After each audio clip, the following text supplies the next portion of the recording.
Cumprimento a igreja com a paz do Senhor. Vamos orar. Senhor Deus, eterno Pai, nós estamos agradecidos ao Senhor, porque mais uma vez estamos na Tua casa e na Tua presença. Nós vamos agora ouvir a Tua palavra. Tua palavra é lâmpada para os nossos pés e luz para o nosso caminho, alimento para a nossa alma. Toma a vida do Teu Filho nesta hora, o Teu servo, que o Senhor escolheu para nesta noite nos trazer a mensagem do céu. Usa como um instrumento, como porta-voz do Teu Espírito Santo, como canal de bênção para as nossas vidas. Que cada jovem, que cada irmão, que cada amigo que aqui adentrou, saia daqui, Senhor, alimentado pela Tua palavra e cheio do Teu Espírito. Abençoa o Teu servo, Senhor, é a nossa oração. Em nome de Jesus. Amém. Muito obrigado. Desejo saudar os irmãos com a paz do Senhor Jesus. Prazer e uma honra estar convosco nesta noite. E eu quero agradecer a todos vocês. Tomem o vosso assento, por gentileza. Tomem o vosso assento. Pelo carinho, pela receptividade, agradecer na pessoa do pastor Otávio, ao pastor Adelberto, pela confiança, pelo carinho, mas sobretudo ao meu amigo pastor Moacir, se não é, seja em nome de Jesus, receba em nome do Senhor, a todos os pastores, obreiros, liderança da mocidade, ao meu amigo diácono Luciano, Karen, Deus abençoe, a quem separamos ali no campo de Viamão, depois se dirigiu a Porto Alegre e agora está aqui nesta querida igreja. Minha saudação a cada um de vocês, os jovens, as jovens que estão aqui na minha retaguarda. É um privilégio muito grande poder representar a minha amada igreja, Assembleia de Deus ali em Viamão. Trago a minha saudação do meu pastor-presidente, pastor Davi Matos, aos senhores, e do meu presidente de honra, que é o pastor Juvenal Batista, nosso primeiro secretário da Convenção de Pastores do Estado. A saudação dos nossos pastores a cada um de vocês aqui em Caxias do Sul. Minha esposa está com as crianças em férias ainda nesses últimos dias, no interior. E eu cheguei de viagem, de uma caminhada um pouco extensa, de quase 15 dias, entre Grécia, Israel e Itália, por conta de que lidero grupos para especificamente a Terra Santa. E na ocasião eu estava com meu amigo pastor Hernandes Dias Lopes, conduzi ele nesses dias, e uma vez por ano pelo menos estou junto com ele. Ano que vem, se Deus permitir, serão 2 oportunidades, e aqueles que desejam ir a Israel podem conversar conosco, viu? A porta está sempre aberta e a gente sempre tem uma maneira de levar os amados irmãos. Sei que o pastor Adelberto tem uma caravana também, daqui a uns dias, com a West Travel, que é a empresa que a irmã Madalena representa. E, seguidamente, sou solicitado para conduzir os pastores, esses pastores amigos, à Terra Santa e, assim, levá-los e trazê-los de volta. Isso se dá porque nós estamos há muitos anos viajando a Israel. Eu completei neste ano, nesta viagem, no mês de julho, 20 anos que vou a Israel, são 19 vezes, e sempre que vou lá tenho alguma coisinha a mais para conhecer, algum cantinho a mais para descobrir e aprender. E eu louvo a Deus por essa graça e por poder depois compartilhar com todos aquilo que aprendemos. E, queridos, nós fomos chamados para estar aqui com vocês nesses 2 dias, honrosamente convidados para compartilhar um pensamento acerca da palavra de Deus nesta escola bíblica para jovens, e também trazer um pouquinho da experiência que Deus nos tem dado nesses últimos anos de ministério, para ajudar, para cooperar, para contribuir na edificação do corpo de Cristo, que é a sua igreja. E eu quero imediatamente, sem delongas, porque o tempo voa e temos ainda algo a trazer aos irmãos, convidá-los a fazer leitura no mesmo texto que o nosso jovem anteriormente que leu aqui, o texto de 2 Tessalonicenses, capítulo 2, para fazermos base da nossa lição de hoje, tendo o tema, o desafio da contextualização e não mundanização dos jovens cristãos na era pós-moderna. É um tema um pouquinho extenso, mas para os meus amigos universitários eu acho que soa muito bem aos seus ouvidos.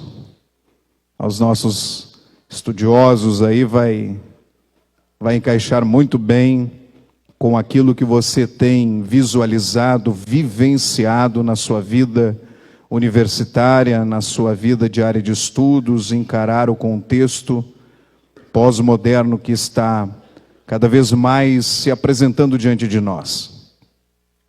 Bem, queridos, 2 Tessalonicenses, capítulo 2, vamos fazer leitura no mesmo texto. Não sei se ele olhou na apostila ou se Deus o inspirou, mas fiquei muito feliz pela leitura, que está aqui no versículo 1 ao versículo 4. Se você achou, diga amém. Irmãos, no que diz respeito à vinda de nosso Senhor Jesus Cristo e à nossa reunião com Ele, nós vos exortamos a que não vos demovais da vossa mente com facilidade, nem vos perturbeis, quer por espírito, quer por palavra, quer por epístola, como se procedesse de nós, supondo tenha chegado o dia do Senhor.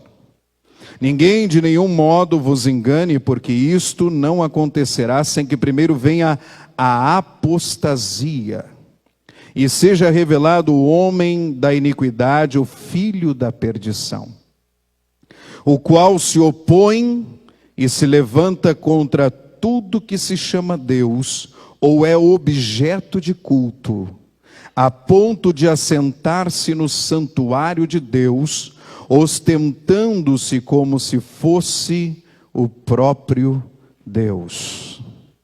Ostentando-se como se fosse o próprio Deus. Bem, queridos, na vossa apostila está aí o material que nós temos mais ao final, eu acredito que é a última parte da sua apostila. Nós temos justamente a apresentação dessa geração, esta geração em que nós vivemos, esta geração que está cada dia mais experimentando o avanço da ciência, em que ela se multiplica de maneira geométrica, exponencial. E essa disseminação de conhecimento, ela se dá justamente pelo desenvolvimento da tecnologia. É incrível porque em 2009, a primeira vez quando eu fui ao Japão, eu precisava comprar um cartão telefônico que me dava direito a 40 minutos para celular e 100 minutos para telefone fixo. Hoje eu posso, através da minha conexão no meu celular, com a internet, ver e falar com a minha família através do aplicativo do WhatsApp, sem gastar absolutamente nenhum real. Ou melhor, ien, que é lá a moeda do Japão. Então, queridos, é fantástico que nesse período de 10 anos, a tecnologia já avançou tanto que eu consigo falar do outro lado do mundo com a minha família em tempo real, praticamente sem delay algum, sem nenhum retardo na mensagem, na imagem.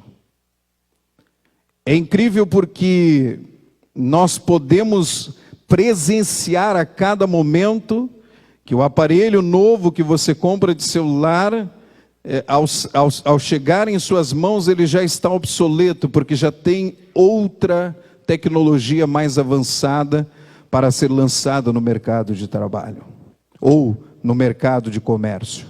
Então, queridos, com essa ideia clara de que nós estamos vivendo num mundo de constantes transformações, e não só no aspecto tecnológico, mas na dependência do homem destas ferramentas tecnológicas que ele mesmo produz para viver à margem delas, nós precisamos nos contextualizar, nós precisamos nos posicionar, nós precisamos, não é nos adaptarmos a esta realidade, nós precisamos estar inseridos neste contexto, vivermos dentro desta realidade, sem que estas coisas não venham, como disse o apóstolo Paulo, no versículo de número 2, nos demover da nossa mente.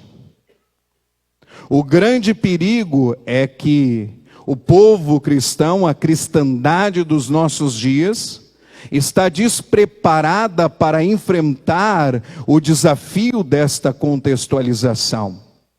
E cabe a nós, a liderança da igreja, proporcionarmos a quem está seguindo a Cristo, por conta de que é o altar que rege a igreja. A igreja não é governada por profecia, nem por revelações. A igreja é governada pela palavra de Deus. Eu não posso viver à base de profecias ou revelações humanas, senão eu incorro no perigo de ser levado por doutrinas de homens, que são tais como doutrinas de demônios. E não esqueça de uma coisa, o apóstolo João, ao escrever a sua primeira carta, ele está dizendo que o espírito do anticristo já está no mundo. O filho do pecado ainda não foi revelado, este evento escatológico ainda não se cumpriu. Mas o espírito do anticristo já está neste mundo.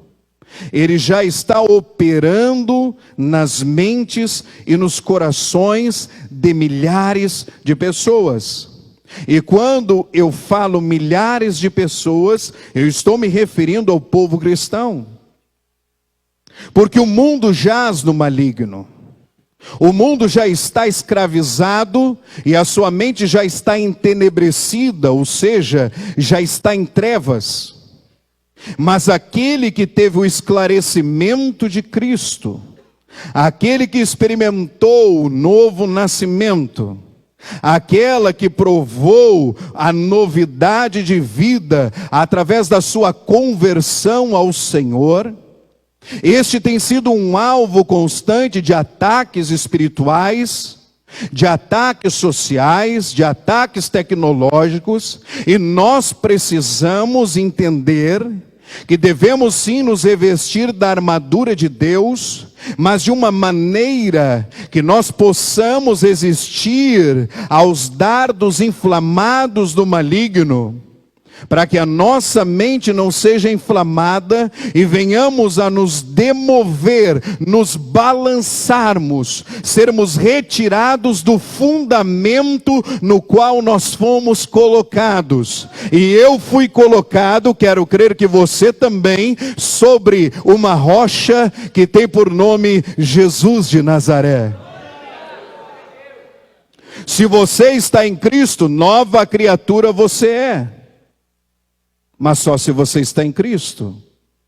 Senão você não tem nada diferente daquilo e daqueles que estão neste mundo.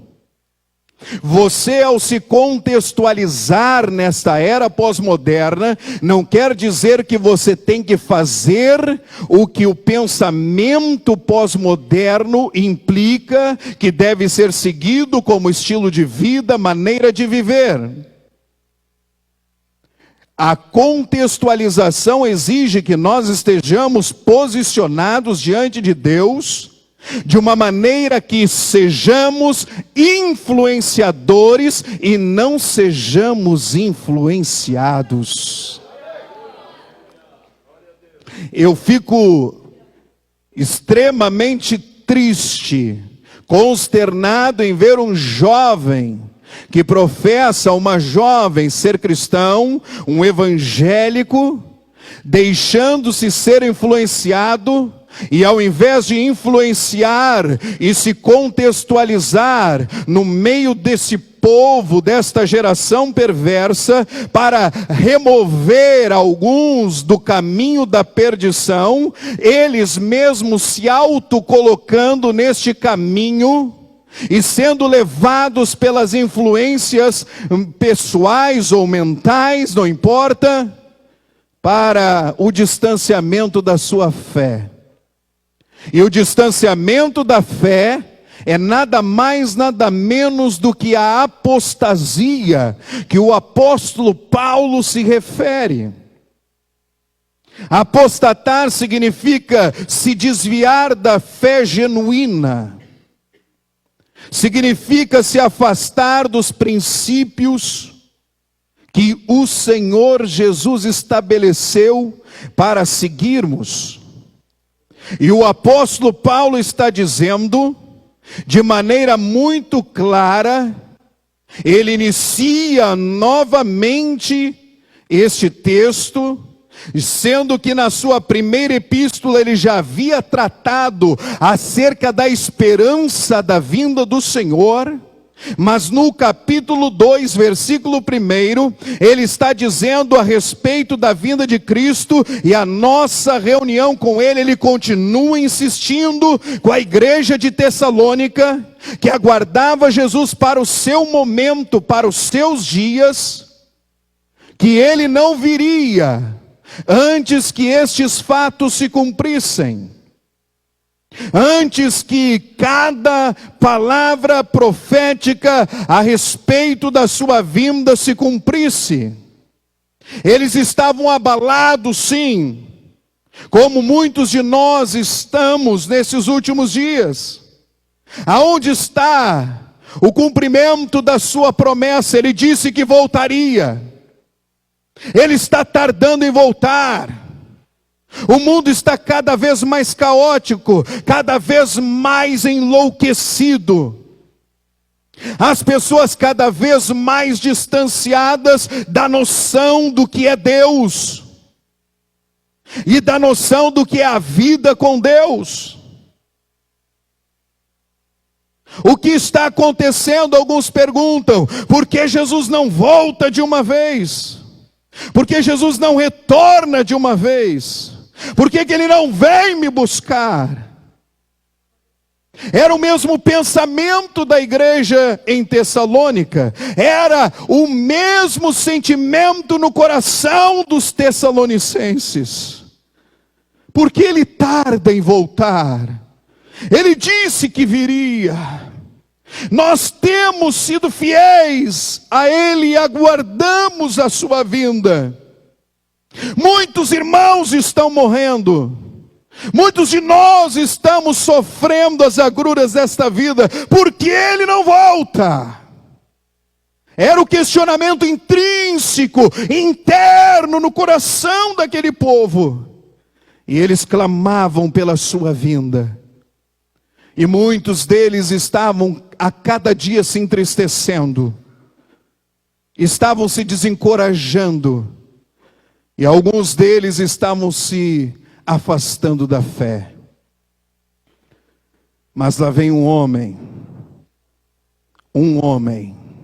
Deus só precisa de uma pessoa para fazer a diferença. Jovens, vocês estão me ouvindo? Olhem para mim, vocês têm que ouvir isso. Jovens que estão aqui na nave do templo, Deus só precisa de uma pessoa para fazer a diferença. Deus não conta com multidões. Deus conta com uma moça, com um rapaz, que esteja disposto a se render completamente nos seus cuidados e no seu chamado. Aleluia. Será que ele encontra alguém aqui em Caxias nesta noite? Será que ele vai encontrar alguma jovem? Os meninos disseram aleluia. Será que ele vai encontrar alguma jovem disponível para o seu chamado aqui nesta noite? Glória a Deus por isso. Que seja o teu aleluia convicção plena de coração. Porque o que nós estamos vendo é um culto de lábios e um coração distanciado da presença do Senhor. O que nós estamos vendo é moços e moças professando as facilidades da vida evangélica sem um compromisso enraizado no coração de Deus.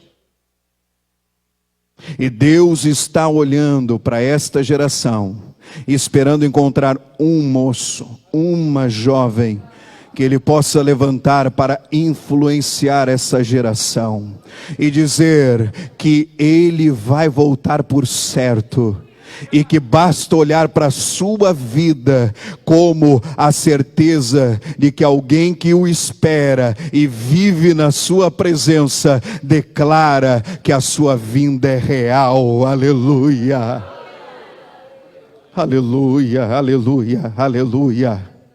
Nunca houve um tempo com tantos problemas psicológicos, com tantas patologias ou psicopatologias. Nunca se viu tantos problemas nesta geração.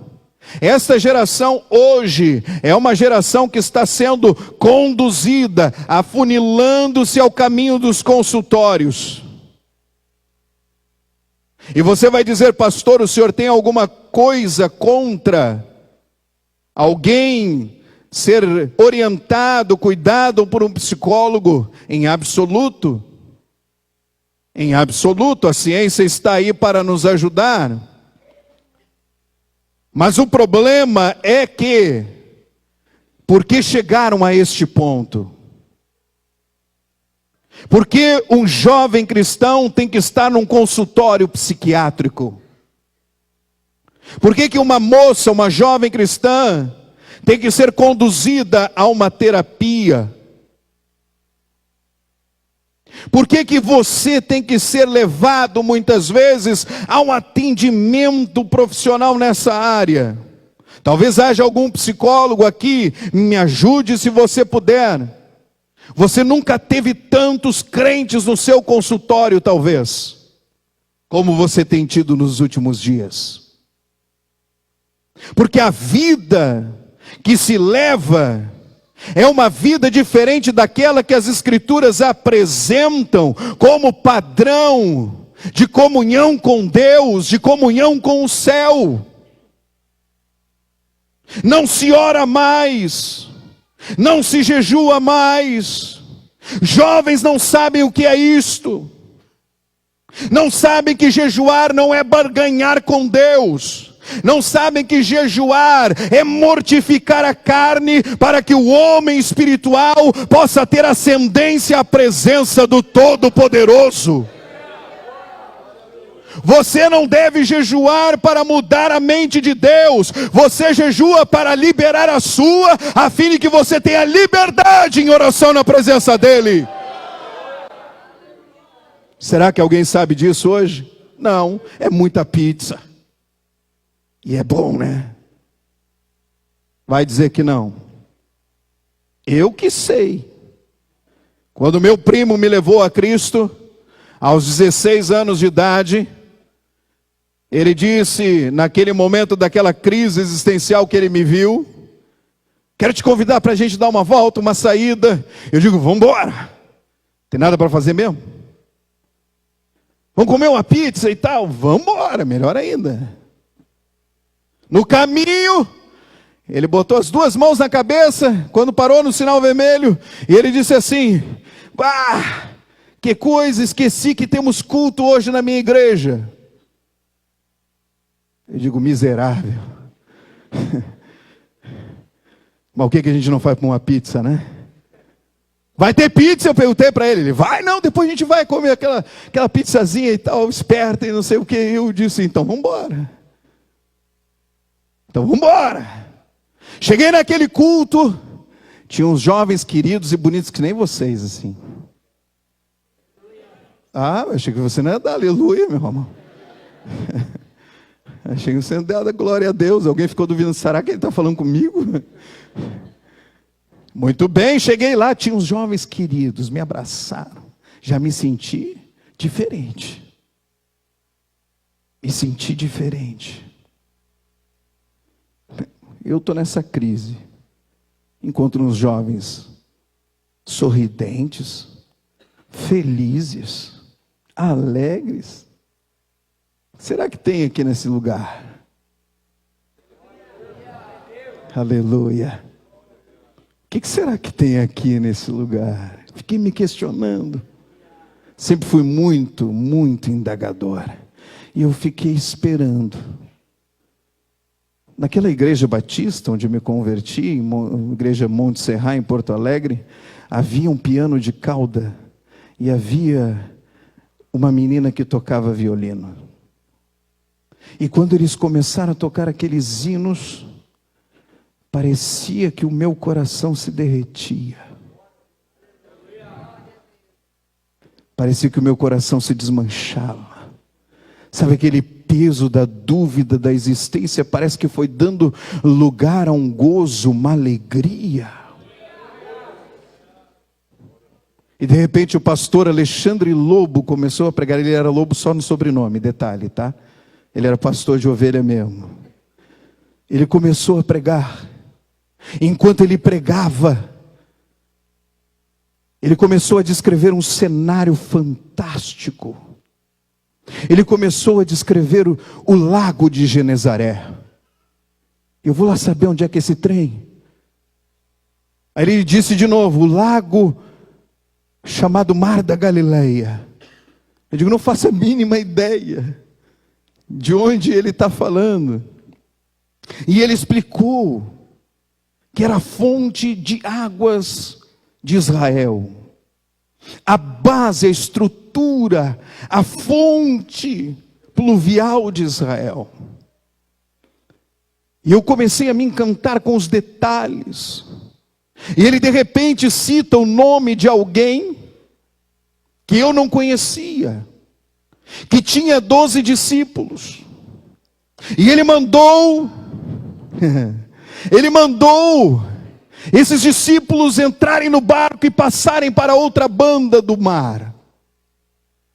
Para mim, quando ele falou o lago e depois falou o mar, ficou uma confusão na minha cabeça. Eu não entendia por que era lago se era mar, e por que era mar se era lago.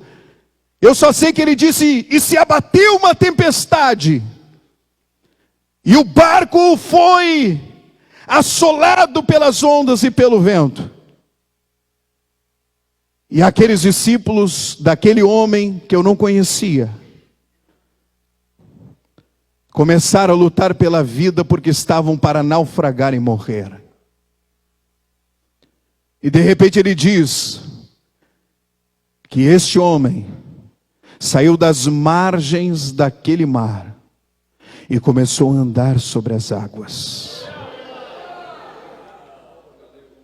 E foi em direção ao barco. Dizia ele, eu me lembro como se fosse agora. E dizia ele que aquelas ondas eram gigantescas. Eles eram homens experientes da pesca daquele mar, mas estavam indo a pique sem ter o mínimo controle da sua embarcação. E relampejava, e o vento soprava. E de repente, naqueles relampejos, eles viram vulto. E ao ver o vulto, Pedro, depois de eles terem dito que era um fantasma, ouviu a voz daquele que estava sobre as águas, que dizia, sou eu, não temais. E Pedro disse a ele, se és tu, manda-me ir ter contigo por sobre as águas. E eu me lembro que eu saí do barco. Eu me lembro que eu comecei a caminhar. E quando eu vi, eu estava naquele altar. sem antes receber um convite sequer, um apelo para vir ao altar, eu estava em lágrimas aos pés daquele que pairava sobre as águas. Oh, aleluia! E naquele exato momento eu vi que ele estendeu a sua mão e me abraçou. E desde então ele jamais me deixou afundar. Eu quero perguntar a você nesta noite se você tem essa convicção no seu coração. Porque não dá para continuar a enfrentar esse mundo sem você ter a certeza de que você já encontrou com ele na sua vida.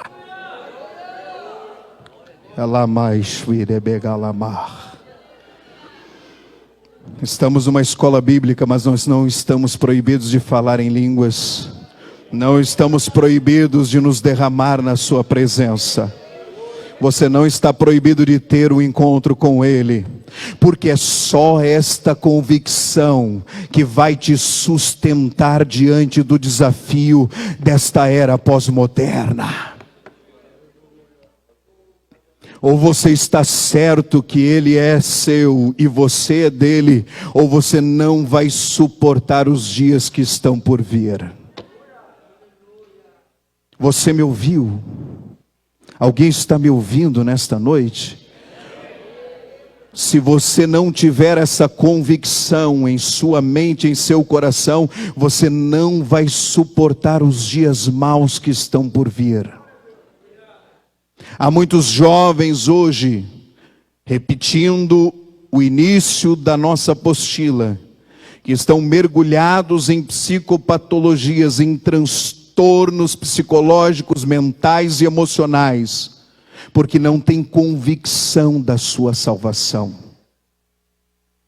Não tem certeza de que é salvo. Não está fundamentado, alicerçado em Cristo.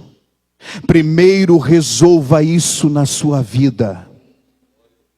Primeiro resolva isso na sua existência. E sabe, queridos, isso foi aos 16 anos de idade. Ele é tremendo.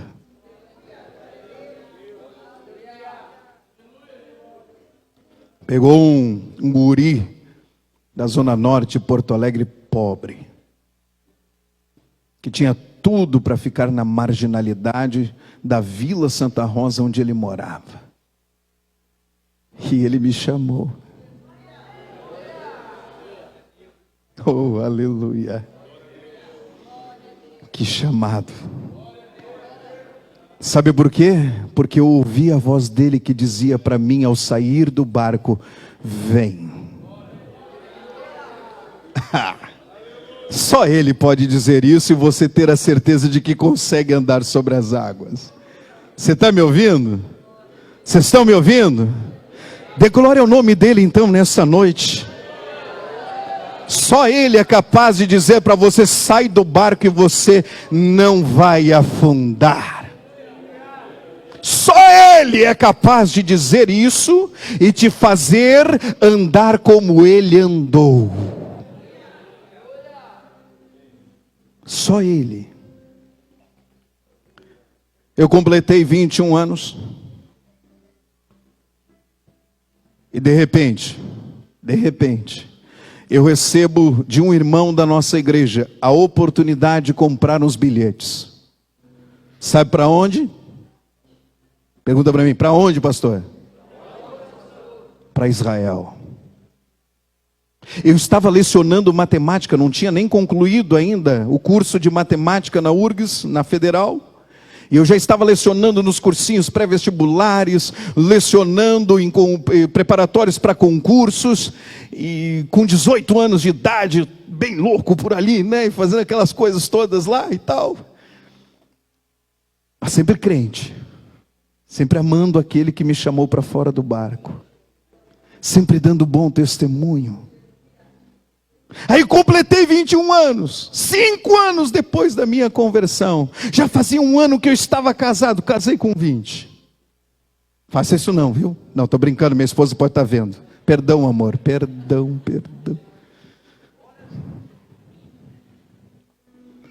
Deus me deu uma esposa linda, 3 filhos maravilhosos. Só ele mesmo, né? Aquele caco lá, ele fez tudo isso. Completei 21 anos. Irmão Daniel Contreiras, que hoje mora em Portugal, era agente de uma empresa e havia uma promoção. E ele disse: irmão Lisandro, eu já era presbítero aos 21 anos de idade. Ele disse: você tem que ir para Israel, cara. Consegui uma passagem aqui de barbada. E aí eu convidei um presbítero para ir comigo. Na ocasião minha esposa não podia ir. Eu digo: vamos. Deu tudo certo. O pastor Davi era missionário lá em Israel. Em 99, no mês de julho, eu chego em Tel Aviv, no aeroporto Ben Gurion. Está o meu pastor hoje, meu presidente, meu líder de jovens, que foi no passado, que fez o meu casamento, o primeiro casamento que ele oficiou.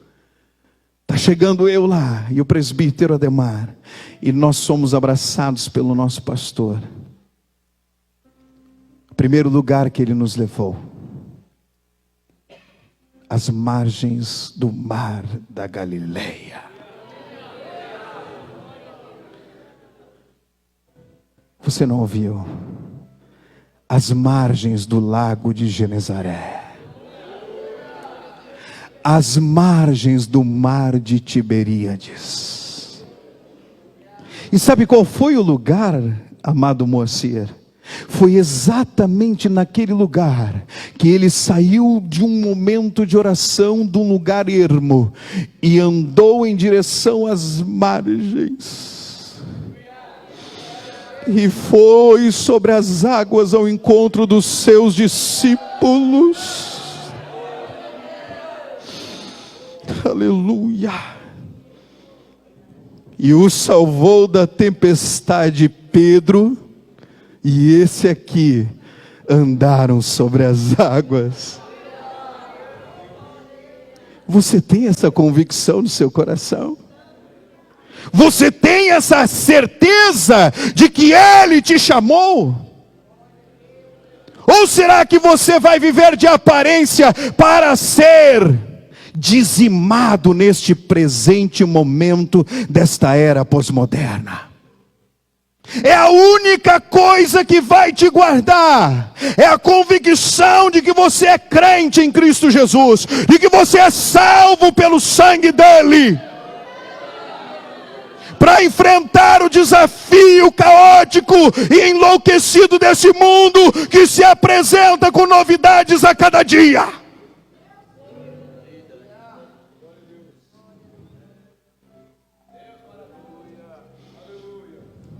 Meu Deus, Deus está chamando jovens à convicção nessa noite.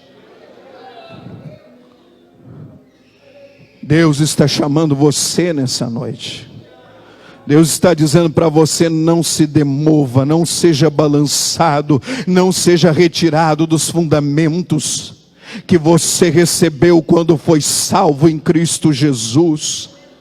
Não saia, não se aparte da sua presença. O apóstolo Paulo está dizendo exatamente isso. Não se demova da vossa mente. Você tem apresentado a Ele o seu culto racional? Você tem apresentado a Ele o seu culto racional? Porque o apóstolo Paulo, em Romanos, o capítulo 12, no versículo 1, ele está dizendo: rogo-vos, pois, irmãos, que apresenteis os vossos corpos como sacrifício vivo, santo e agradável a Deus, que é o vosso culto racional. Ele não chamou dementes para servi-lo. Ele não chamou débeis para segui-lo. Não, ele não fez isso. Não. Você vai dizer: não, mas eu era pastor. Sim, mas ele não te curou. Ele já não te libertou. Ele já não transformou a tua vida. Você até podia ser que nem eu, mas agora você não é mais. Ou pelo menos não deveria ser, porque o milagre já aconteceu na sua vida. Oh, aleluia, o milagre já sucedeu na sua vida. Você é dele, ele é seu. Se você pode dizer isso para ele nessa noite, com os olhos fechados: Senhor, eu sou teu e tu é meu. Você pode dizer isso de olhos fechados para ele nessa noite? Dizer a ele: Senhor, eu sou teu e tu é meu. Será que você tem condições de dizer isso nessa noite? Não é porque o pastor Lisandro está pedindo para você fazer. Eu estou perguntando se você tem condições de fazer. Se você tem, faça isso a ele. Talvez você passou o dia inteiro fazendo qualquer outra coisa, mas nem falar falou com ele. Isso é comum. Nesse tempo que estamos vivendo, isso é muito comum.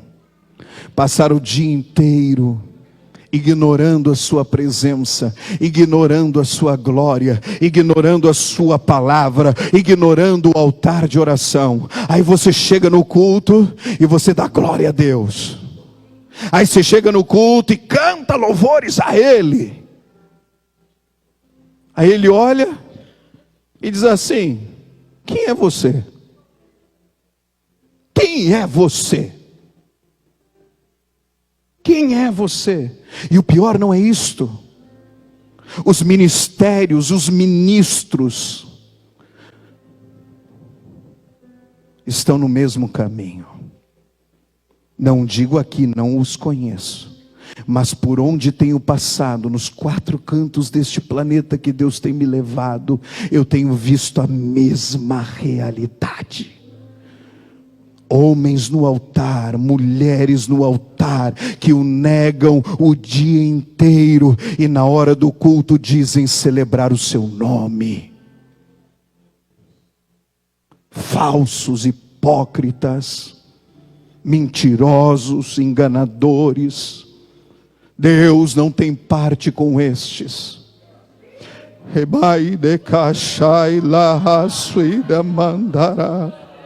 Deus tem parte com um homem e com uma mulher, com um jovem e com uma jovem, que quando acorda de manhã, antes de falar com quem quer que seja, ele abre os olhos e diz: obrigado, meu Deus.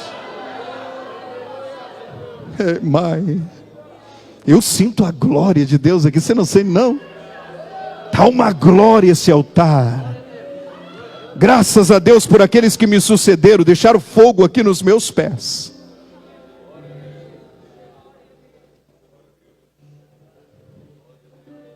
Se você acha que vai vencer esses dias maus, esses dias trabalhosos,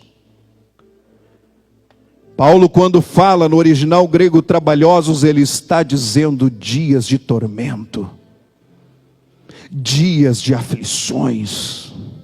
Não é de trabalho braçal, não, é dias de agonia, dias de sofrimento na alma, de patologias da mente. Deus quer curar a sua igreja, Deus quer curar o seu povo, mas Ele precisa achar quem quer ser curado por Ele.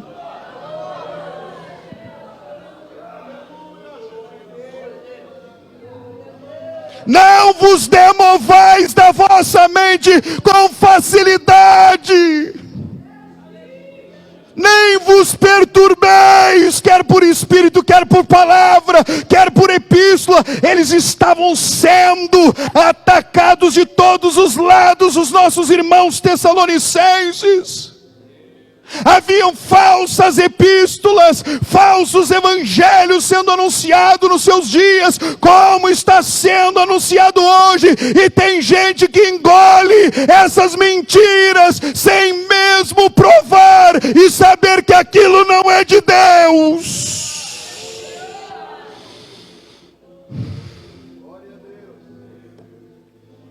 Nunca houve um tempo em que precisássemos tanto do dom de discernimento.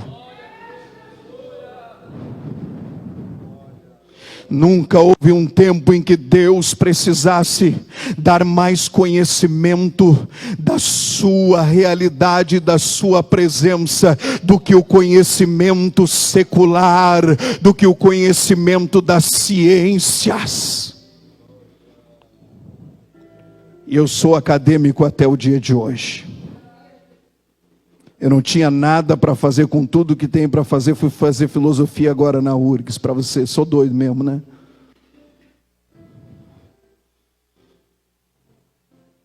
Mas cada dia que passa, cada minuto que eu vivo, eu enxergo que a vinda do Senhor está próxima. E Paulo inicia esse capítulo dizendo: irmãos, no que diz respeito à vinda do nosso Senhor Jesus Cristo e a nossa reunião, nós vos exortamos, nós vos motivamos, nós estamos corrigindo vocês também, a que não se movam da vossa mente. E eu quero chegar no que disse o apóstolo Paulo aos Filipenses, quando ele declara que haja em vós o mesmo sentimento que houve também em Cristo Jesus. A versão do Rei Tiago, a versão inglesa, ela é traduzida por mind ao invés de feeling. Que haja em vós a mesma mind, a mesma mente que houve também em Cristo Jesus. A tradução em português diz sentimento, mas a tradução do Rei Tiago, ela diz mente. Que haja em vós a mesma mente que houve em Cristo Jesus. Só tem uma maneira de você vencer esta era pós-moderna: se contextualizar nela, sem ser influenciado a se apostatar de Cristo. Você precisa da mente do Senhor. Nós precisamos da mente de Cristo. E só tem uma maneira de você alcançar essa graça. Só uma. Só uma. Você tem que morrer. É muito forte o que eu estou dizendo aqui nessa noite.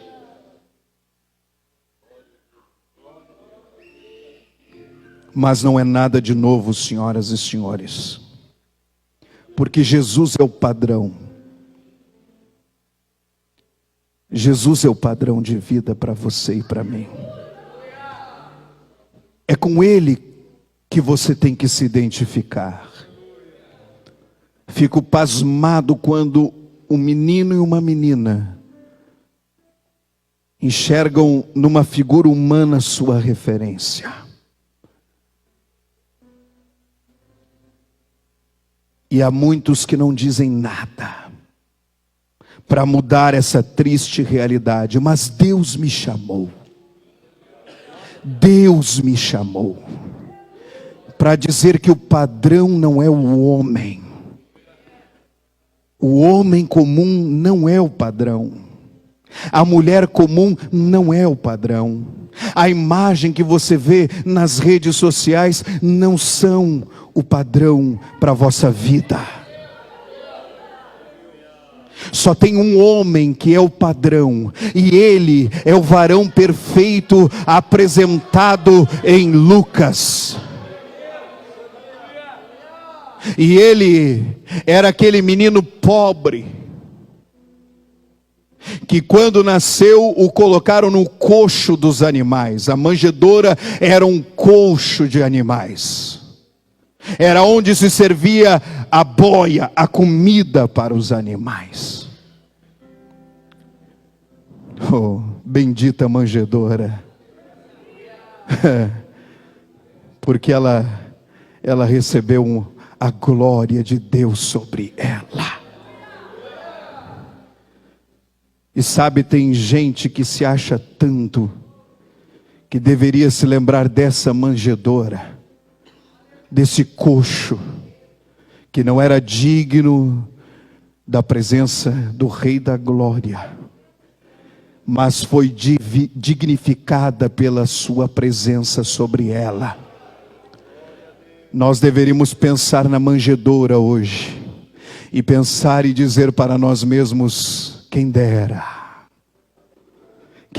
tu pudesses repousar sobre mim, quem dera tu pudesses repousar em mim. Eu preciso da tua presença. Eu quero ser o teu imitador, Senhor. Apesar de tudo que tu passastes, apesar de todo o sofrimento que tu enfrentastes, jamais como homem, não como Deus, como homem, negastes ao Pai que estava nos céus. Deixa eu dizer algo para você: Jesus é o varão perfeito, o único referencial de vida para mim e para você. Você quer vencer esses dias maus? Você precisa da mente dele, você precisa da glória dele, você precisa do poder que vem dele, você precisa do sangue que purifica a sua vida de toda a imundícia da consciência, a fim de agradar a Deus que está nos céus. A vida do jovem cristão em relação à sua vida secular não se limita apenas a resistir tentações do pecado. Você está me ouvindo? Diga amém.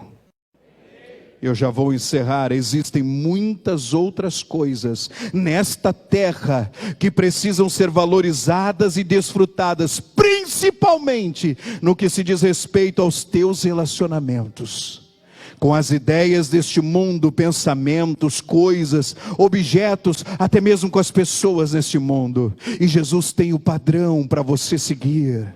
Jesus tem o padrão perfeito para você acompanhar. Ele não vai te levar à frustração, pelo contrário, Ele vai te elevar entre os comuns. Você está me ouvindo? Ele vai te elevar entre os comuns. Não é para você se ensoberbecer, se achar, pensando que é alguém, não. Ele vai te elevar, porque a luz tem que resplandecer no meio das trevas. Quem está disposto a servi-lo e a se entregar a Ele nessa noite? Quem está disposto a dizer: Senhor, eu quero a tua mente, governa-me, Senhor. Senhor, Senhor, Senhor, eu amo pizza, mas hoje não. Hoje eu tenho que ter um encontro contigo. Senhor, eu estou alimentando demais os meus desejos, as minhas vontades. E eu encerro no ponto em que você tem que morrer. Você tem que morrer. Não existe outra saída. Porque somente quando morremos em Cristo, também ressuscitamos com Ele. Sabe, tem muita gente que está no nosso meio. Muita gente que está no nosso meio, vivendo para si mesmo. E sabe por que a vida de Cristo não se manifesta nele, não se manifesta nela? Porque ele e ela estão cheios de si mesmos.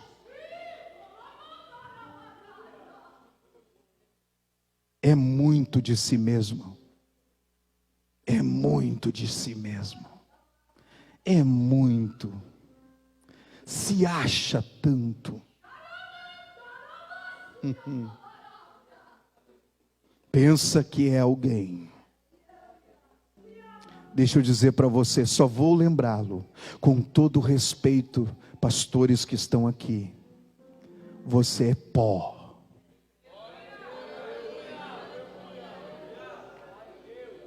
Eu sou pó. Se eu deitar hoje e não levantar mais, com a roupa que eu estou, com as coisas que eu uso, tudo vai ficar. Tudo. Tudo. Tudo, tudo, tudo.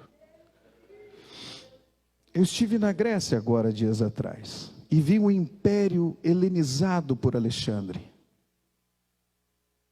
Uma coisa fantástica. Panteísmo. Diversos deuses espraiados e figurados nas suas estátuas, nos seus templos. Mas Alexandre, que era pó, voltou ao pó. Só tem ruínas que nos fazem lembrar do seu tempo, da sua glória. Mas onde está Alexandre agora? Onde é que está Alexandre agora? Onde está o grande? Igualzinho a todos aqueles que já morreram na sepultura, esperando o dia do juízo, que vai chegar. Que vai chegar. Que vai chegar para todos nós. O dia do Senhor virá.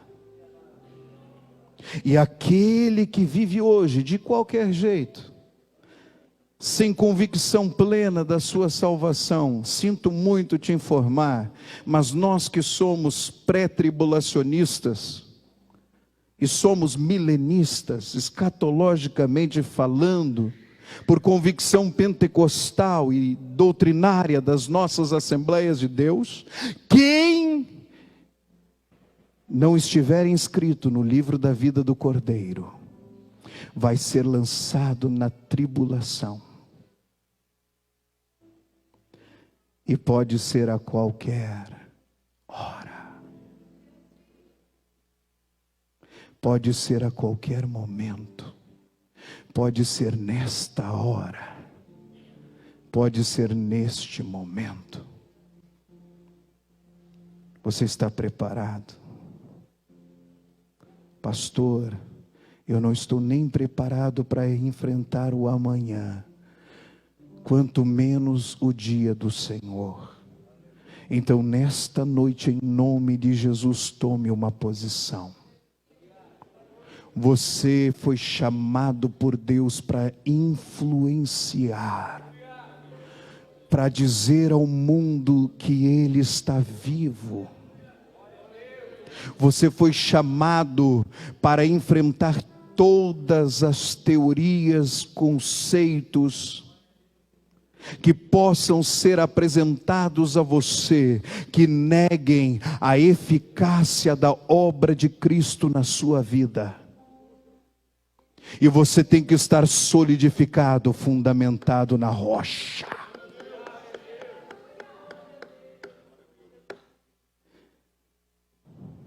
Deus está chamando você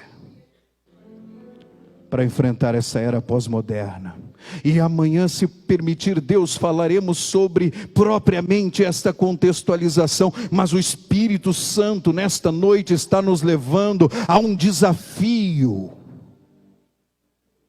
O desafio da tua convicção. O desafio da certeza inabalável que deveria estar em seu coração e sua mente, não está.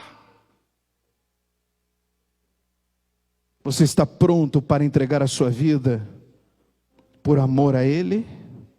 Você ainda tem medo da morte? Você não tem certeza da sua salvação? Irmão, Deus está chamando você.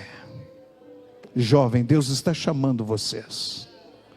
Deus está chamando cada um de nós nesta noite a morrermos para nós mesmos, a morrermos para as nossas vontades, a morrermos para os nossos desejos pecaminosos, a morrermos para a fornicação, para a prostituição, para os pecados da carne. Ele está nos chamando a nos separarmos para Ele, para que só assim recebamos a mente de Cristo e com ela vençamos esta era em que estamos inseridos, igreja. Mas tem que ter alguém aqui nessa noite que vai dizer: o que disseram os profetas do Antigo Testamento, o que disse o Senhor nas suas palavras, Reneni, que significa, eis-me aqui, eu estou aqui, me escolhe Senhor, eu estou aqui, me escolhe Jesus. Fique em pé na presença do Senhor. Só aquele que quer dizer para Ele, me escolha Senhor, me escolha, levante a sua mão aí onde você estiver. Levante bem alto a sua mão, se der as duas mãos, e diga para Ele, Reneni, que significa, eis-me aqui.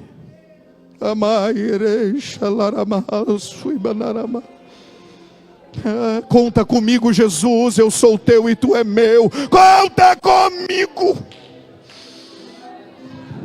Chega Jesus, eu estou te entristecendo tanto, eu estou fracassando a cada dia, eu peco deliberadamente, eu não estou levando a sério o que tu fizestes por mim. Meu Deus do céu, se tem forças, mantenha ela levantada aí. Se tem forças, mantenha as tuas mãos levantadas aí. Porque Deus não me trouxe de volta para casa, Deus não me trouxe a Caxias do Sul para trazer uma coisinha saudável para os teus desejos do coração e do ego, não. O Espírito de Deus está aqui, pastores. O Espírito de Deus está sobre essa mocidade aqui, gente. Ele está aqui. O Espírito de Deus está em Caxias do Sul, sondando corações, Ele está sondando corações. Quem vai dizer, eu sou teu, tu é meu, conta comigo Jesus, conta comigo Jesus, conta comigo Jesus.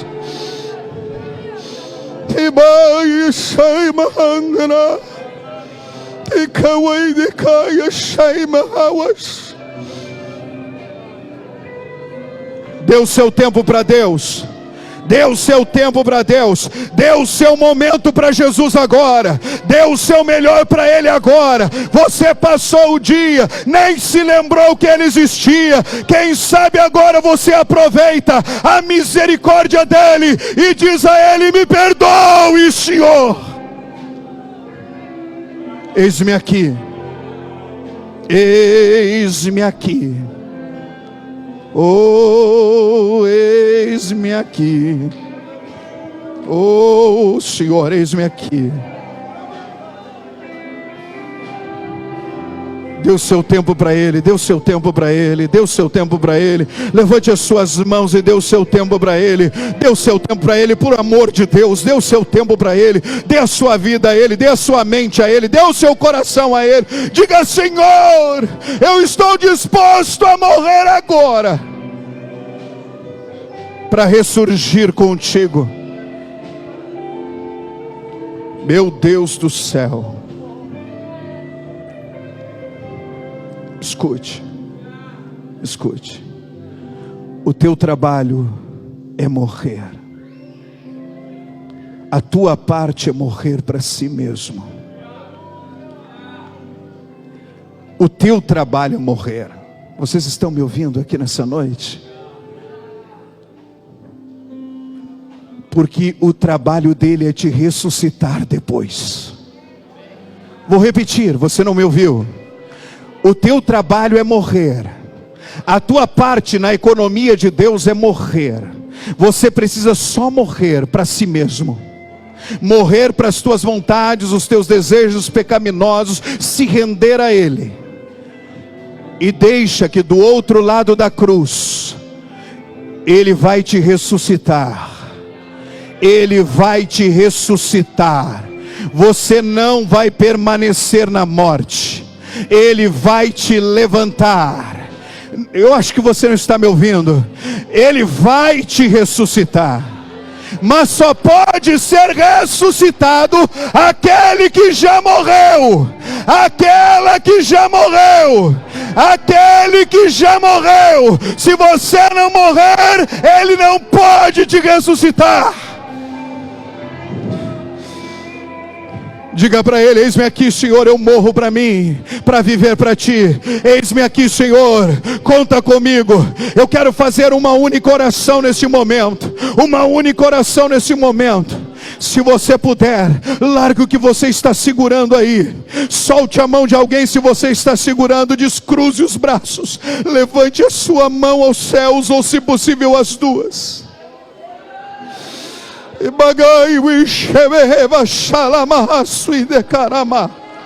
Se renda, se renda, se renda. Se alguém botasse uma arma na tua face, você levantaria as mãos e se renderia. Ele está te apresentando a cruz agora. Ele está te apresentando a cruz agora. Ele está te apresentando a cruz agora. Se renda. Apenas se renda. Apenas se renda. Apenas se renda. Apenas se entregue. Apenas se renda. Apenas se entregue. Apenas se renda. Apenas se entregue. Ele está escolhendo você. Ele está escolhendo você. Ele está chamando você. Ele escolheu você. É você com Ele. O teu negócio é com Ele.